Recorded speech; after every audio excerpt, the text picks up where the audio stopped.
your mind power, your determination, your instinct.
Είναι κοντά σε αυτές τις 430 και άδεια από υγρά ζυγίζει 1380 κιλά.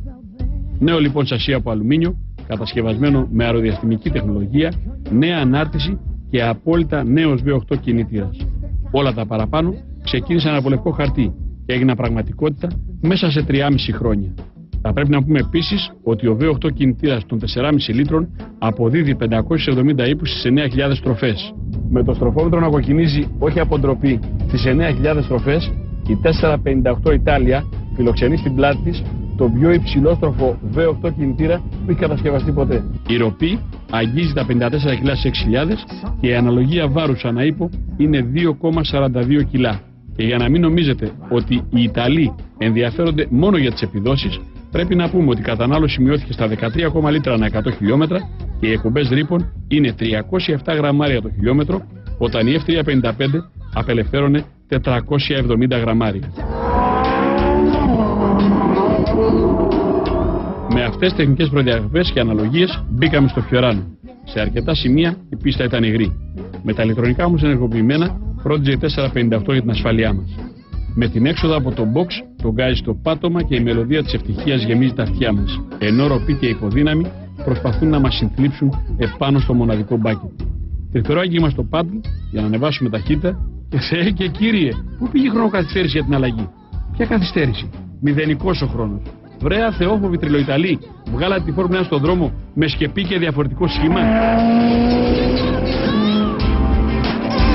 Μηδενικές κλήσεις, αλλά και μηδενική απώλεια πρόσφυσης, αφού με τις νέες αναρτήσεις, ακόμη και σε δρόμους με αναπηδήσεις, τα ελαττήρια παίζουν τον κύριο λόγο και όχι αντιστρεπτικές ράβδοι όπως συνέβαινε μέχρι τώρα. Στάνταρ πλέον και τα κεραμικά φρένα, που θυμίζουν σε μέγεθος ζάντες από συμβατικά αυτοκίνητα και άντε να συνθήσει το στομάχι σου τις στηριώδεις επιβραδύνσεις. Λες και σε άρπαξε από την πλάτη πολική αρκούδα. Ας γινόταν να μας αφήσουν μέσα στην πίστα μέχρι να ανοιχτώσει ή να τελειώσουν τα καύσιμα ή εν πάση περιπτώσει μέχρι να λιποθυμήσουμε αυτό το ασταμάτητο οδηγικό σεξ. Γιατί όπως είπαν και οι δημιουργοί της, η 458 Italia είναι προέκταση και συμπλήρωμα του οδηγού. Η παραμικρή μετακίνηση του τιμονιού αλλάζει ουσιαστικά την πορεία της 458 που πατάει πάνω σε 20 ζάντες και λάστιχα με 35 προφίλ, 2,35 μπρος, 2,95 πίσω. Όσον αφορά την καμπίνα, δύο υπέροχα μπάκετ περιμένουν τους τυχερούς επιβάτες. πρωταγωνιστεί στο δέρμα κορυφαίας ποιότητας κεραφής, ενώ το ταμπλό είναι απόλυτα προσωποφαγές με τον οδηγό, αφού ο σχεδιασμός του αγκαλιάζει τα χέρια του. Πρωταγωνιστεί στο κέντρο το τροχόμετρο που παρέμεινε μηχανικό, ενώ δεξιά και αριστερά δύο οθόνες ηλεκτρονικές με άπειρες λειτουργίες που όμως θυμίζουν μηχανικό τρόπο λειτουργίας. Το τιμόνι πλησίασε ακόμη περισσότερο αυτό της Φόρμουλα 1, αφού πλέον φιλοξενεί εκτός από το μανετίνο και το κουμπί της εκκίνησης του κινητήρα ένα κουμπί που ρυθμίζει τα αμορτισέρ και για πρώτη φορά σε αυτοκίνητο έστω και αυτού του επίπεδου παραγωγής τα φώτα, οι αλλοκαθαριστήρες και τα φλάσες αλλαγής πορείας ρυθμίζονται από το τιμόνι. Να μην μιλήσουμε για τελικές που ξεπερνάνε τα 320 χιλιόμετρα και για επιταχύνσεις 0% που είναι κάτω από 3,4 δευτερόλεπτα. Σταματάμε εδώ, γιατί σίγουρα θα μπορούσαμε να αφιερώσουμε ολόκληρο το traction στην 458 Ιτάλια. Τότε όμως, τι θα έμενε να πούμε για την επόμενη δημιουργία της Ferrari?